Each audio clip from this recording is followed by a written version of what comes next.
बोलो जयकारा बोल मेरे श्री गुरु महाराज की जय। श्री नगरी निवासी भगवान की जय। श्री परमहंस दयाल जी महाराज की जय। श्री नंगल बिहालन भगवान की जय। श्री परम गुरु भगवान की जय। जय सच्चिदानंद जी। एक रोज श्री परमहंस दयाल जी महाराज ने फरमाया कि सुखदेव जी को तपस्या के प्रताप से जब ऊंचा पद प्राप्त हुआ और हरिधाम में पहुँचे तो श्री विष्णु जी महाराज ने कहा, हे ऋषि जी, तुम गुरुहीन हो। गुरु के ना होने से तुमको तप का अभिमान हो गया है। तुम लौट जाओ और गुरु धारण करो, वह तुमको ठीक मार्ग बतलाएंगे। सुखदेव जी ने गुरु की पहचान पूछी तो यह उत्तर मिला, गुरु का निरख आँख और माथा, सत्य का नूर रहे जही माथा। गुरु सोई जो सत्य बतावे, और गुरु कोई काम न आवे। सत्य पुरुष का कह संदेशा, जन्म जन्म का मेटे अंदेशा।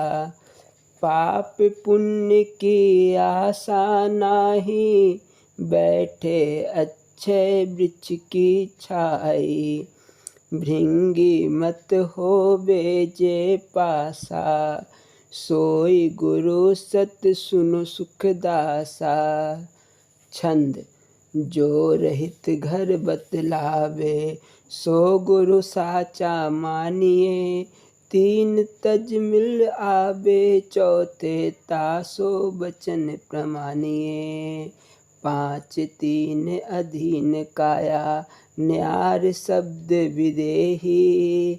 देह माही विदेह हर से, गुरु मता निज एही। अस गुरु करे बनाए, बहुर न जग देही धरे। नहीं आवे नहीं जावे, जही सतगुरु दया करे। सुखदेव जी ने लौटकर राजा जनक विदेह को गुरु बनाया और सतमार्ग पाया। इस अवसर पर कई सत्संगियों के मन में कुछ संशय उत्पन्न हुए तो श्री परमहंस दयाल जी महाराज ने फरमाया कि प्रत्येक मनुष्य के सुपुर्द कोई न कोई काम है और इसमें उसको कुछ न कुछ अधिकार भी दिया गया है। यदि किसी को उस काम से प्रयोजन है तो उस मनुष्य से भी संबंध रखना पड़ेगा। यदि काम से प्रयोजन नहीं तो उस मनुष्य से भी संबंध या मिलाप की कोई आवश्यकता नहीं।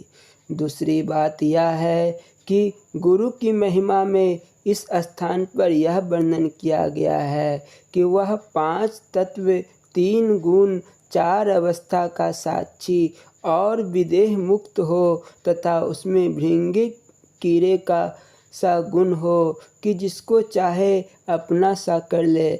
ऐसे गुरु यदि कृपा कर दे तो जन्म मरण अर्थात आवागमन से छुटकारा मिले। सुखदेव जी को जताया गया कि तुम्हें तो अभी तप का अभिमान नहीं मिटा है, यहाँ तो उसका प्रवेश होता है जिसमें उपरोक्त बातें हो। इसलिए इन बातों को प्राप्त करो अर्थात अपने आप को मिटा दो, तब इस स्थान में पांव धरने के योग्य होंगे। मुख्य बात तो अपने आप को मिटाना है, जिस प्रकार मनुष्य चाहे मिटा ले। बोलो जयकारा बोल मेरे श्री गुरु महाराज की जय। स्वामी परम ज्ञानानंद जी के मन में भी यही भाव उठ रहे थे कि कभी भी श्री महाराज जी के पवित्र दरबार में बलिदान होने का अवसर मिलेगा। यह सदा ऐसे अवसरों की प्रतीक्षा में रहते थे और एक दिन श्री महाराज जी ने स्वामी गुरु दर्शनानंद जी को किसी कार्य निमित्त लाहौर भेजा और वह गुरु आज्ञा पाकर चले। उन्होंने चनाब नदी को पार कर दूसरे किनारे पर स्थापित बहक आश्रम में रात्रि व्यतीत कर हाफिजाबाद के मार्ग से लाहौर जाना था। कुछ देर पश्चात श्री महाराज जी की मौज स्वामी गुरु दर्शनानंद जी को वापस बुलाने की हुई। श्री सतगुरुदेव जी ने अपनी सेवक मंडली को संबोधित करके कहा कि कोई प्रेमी स्वामी गुरु दर्शनानंद जी के पीछे जाए और उन्हें लौटा लाए।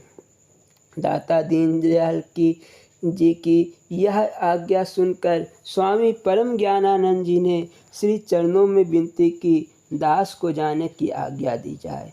गुरुदेव ने आज्ञा दे दी। आज्ञा पाकर स्वामी परम जी चकोरी आश्रम से चल पड़े। चनाब नदी तक पहुँचने पर चनाब नदी के किनारे पहुँचते पहुँचते सूर्यास्त हो गया और नाविक नौका छोड़कर चले गए। इनके मन में तो यह अत्यंत प्रसन्नता थी कि आज मुझे गुरु सेवा करने का अवसर मिला है। इन्होंने यह ना विचार किया कि आश्रम लौट जाए, क्योंकि नदी पार जाने का कोई साधन नहीं था। प्रेम दीवाने ने नदी में छलांग लगा दी। नदी में जल बहुत अधिक था। श्री सतगुरुदेव जी ने अपनी कृपा का चमत्कार दिखाया। नदी में कूदते ही इन्हें ऐसा प्रतीत हुआ कि जल केवल उनकी गर्दन तक है। बस सतगुरु ध्यान में मगन रहकर वह नदी पार कर गए। इधर चकोरी आश्रम में सतगुरुदेव जी को चिंता हुई, रात्रि का समय है, यदि स्वामी परम जी को पार करने के लिए नौका ना मिली तो क्या होगा। यही विचार करके उन्होंने एक दो महात्माओं को नदी तक जाने की आज्ञा दी। साथ ही उनसे कहा कि स्वामी परम जी को लौटा लाओ, वह कल प्रातः चले जाएंगे।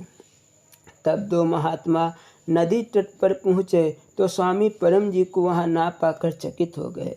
तब इन्होंने आश्रम लौटकर विनती की, स्वामी परम जी तो वहाँ नहीं हैं। श्री महाराज जी बोले, वह प्रेम दीवाना है, नदी में अवश्य कूद गया होगा। दूसरे दिन प्रातः स्वामी परम जी आश्रम लौट आए और स्वामी गुरु दर्शनानंद जी को भी लाहौर जाने से रोक आए। इन्होंने आते ही श्री चरणों में दंडवत प्रणाम किया।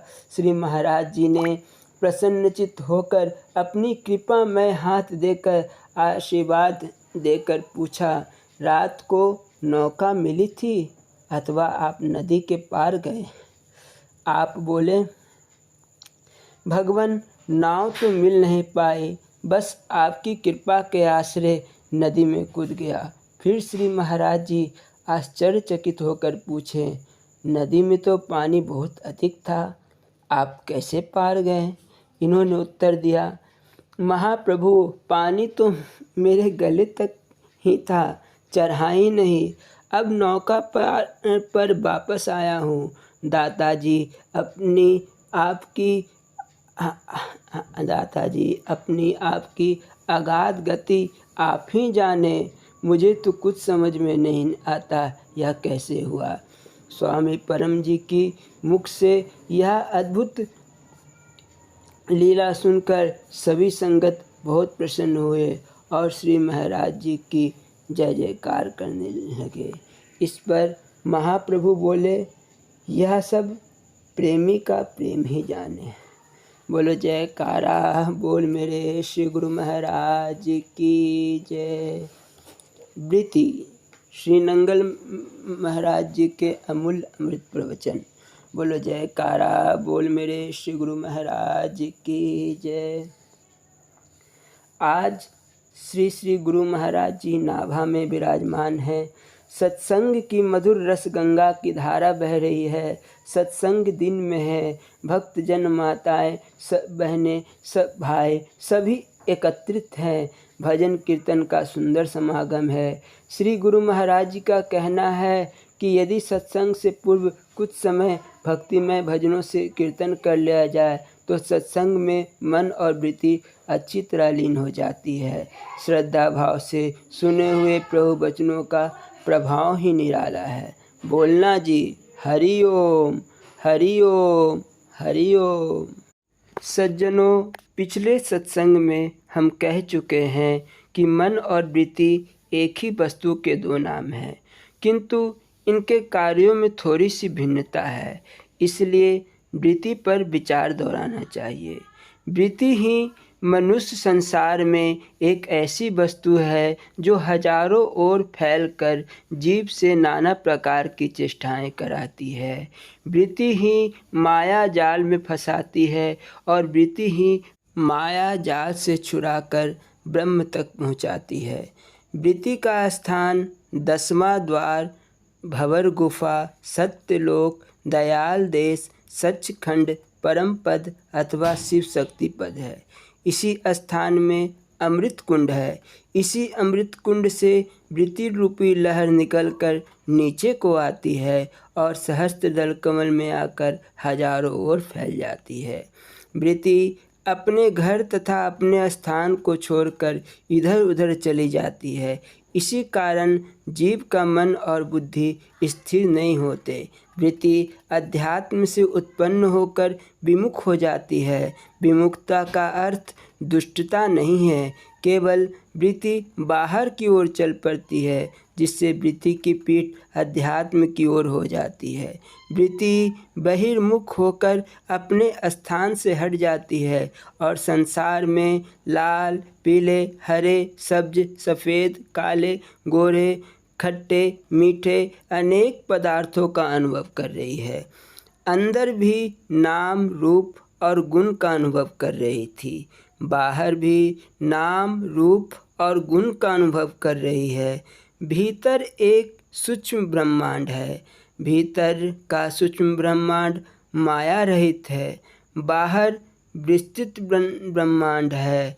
बाहर का ब्रह्मांड माया से ओतप्रोत है।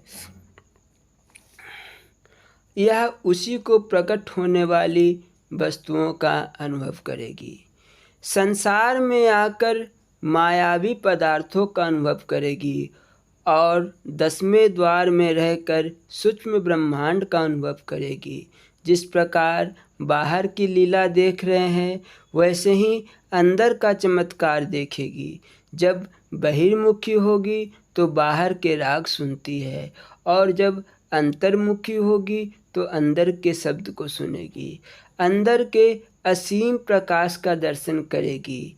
वृत्ति का स्थान अंदर होने के कारण वृत्ति अपने घर की ओर झुकती है, बारंबार अंदर जाने का प्रयत्न करती है, किंतु माया रूपी जंजीर उसे जकड़ा हुआ है। वह अंदर अपने स्थान में नहीं जा पाती। एक अन्य नाम है सुरति।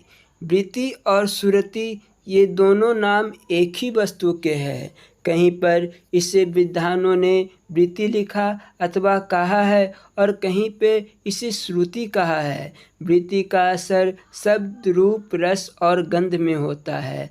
नेत्रों द्वारा रूप में, कानों द्वारा शब्द में, रसना द्वारा खट्टे मीठे आदि रसों में, नासिका द्वारा सुगंध और दुर्गंध में प्रकट होती है। वृत्ति का स्वभाव भी वैसा ही है जैसा कि पर ब्रह्म परमात्मा ने इच्छा की थी। एको हम बहुश्यामा, अर्थात मैं एक से अनेक हो जाऊं। इसी प्रकार वृत्ति भी हर समय एक से अनेक होने का प्रयत्न करती रहती है। कहा है, शब्द बिना सुरति आधिरी, ना जाने कित जाए, द्वार न पावे शब्द का, फिर भटका खाए। सुरति अर्थात वृत्ति का शब्द से योग ना होने के कारण अंधे के समान इधर उधर भटकती है। इसलिए वृत्ति को शब्द से मिलाना अर्थात वृत्ति को अंतर्मुख करना आवश्यक है। वृत्ति केवल शब्द के मिलाप से अपने घर में जहाँ से आई है पहुँच जाएगी। तो शब्द क्या वस्तु है जो वृत्ति को अपने घर ले जाएगा? यह प्रश्न उठता है। शब्द कहाँ से उठते हैं, सुन ही जाए समाए, हाथ पाँव बाके नहीं, सूरती से पकड़ा जाए। तो कहा है, नाभि कमल से उठत है, शून्य ही जाए समाए। हाथ पाँव बाके नहीं, सुरति से पकड़ा जाए।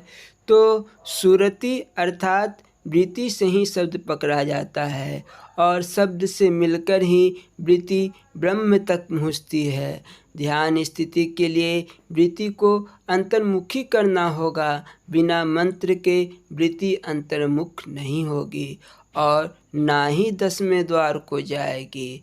अभ्यास द्वारा वृत्ति को शब्द सुमिरन में लगाओ, तब जब तद्रूप हो जाएंगी, तब शब्द रूप प्रभु की ओर उन्मुख हो जाएगा और वृत्ति भी उसके साथ पहुँच जाएगी। वृत्ति की एकाग्रता से ध्यान होता है। वृत्ति एकाग्र कैसे हो, यह सिद्ध गुरु से जाना जा सकता है। गुरु नानक देव जी कहते हैं, गुरु बिन घोर अंधकार, गुरु बिन समझ न आवे, गुरु बिन सूरत ना सिद्धा, गुरु बिन मुक्ति न पावे। अर्थात सुरति अथवा वृत्ति की सिद्धि का मार्ग गुरु के बिना समझ में नहीं आ सकता। गुरु कृपा के बिना घोर अंधेरा मिट नहीं सकता। साधक बिना गुरु की सहायता से अपने लक्ष्य को पा नहीं सकता। इसलिए कहा है कि गुरु बिना मुक्ति नहीं है। सज्जनों, मन की एकाग्रता ही वृत्ति की एकाग्रता है और वृत्ति की एकाग्रता मन की एकाग्रता है। वृत्ति को दृढ़ कर लो। वृत्ति की दृढ़ता ही मुक्ति का मूल मंत्र है। ओम शांति ही शांति ही शांति ही।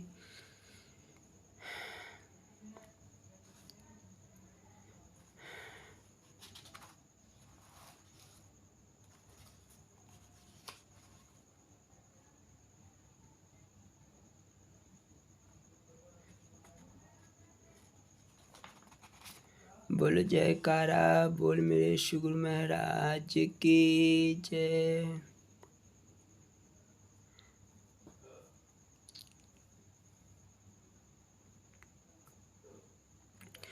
गुरु शिष्य संबंध अद्भुत होता है।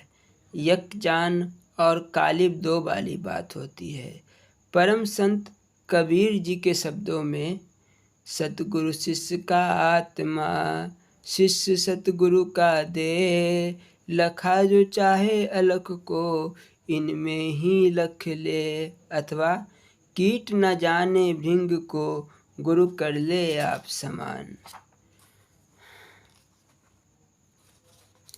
ये तो सबने अपनी आँखों से देखा कि जब श्री महाराज जी की पवित्र आरती उतारी जाती थी तो हुजूर ध्यान में मग्न हो जाते थे। किसी ने पूछ ही लिया कि हुजूर आप किसका ध्यान करते हैं? तो महाप्रभु बोले, यह सब श्री परमहंस दयाल जी की कृपा है।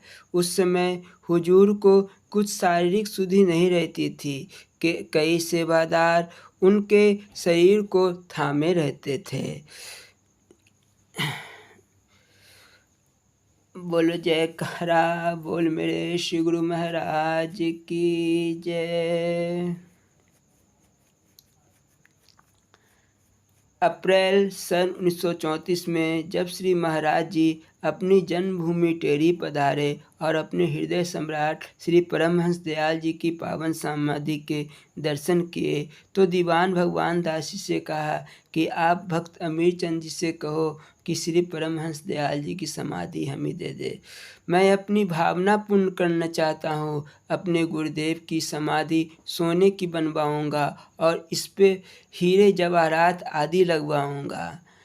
बोल जयकारा, बोल मेरे श्री गुरु महाराज की जय। श्री नंगली निवासी भगवान की जय। श्री परमहंस दयाल जी महाराज की जय। श्री नंगल विहारन भगवान की जय। श्री परम गुरु भगवान की जय।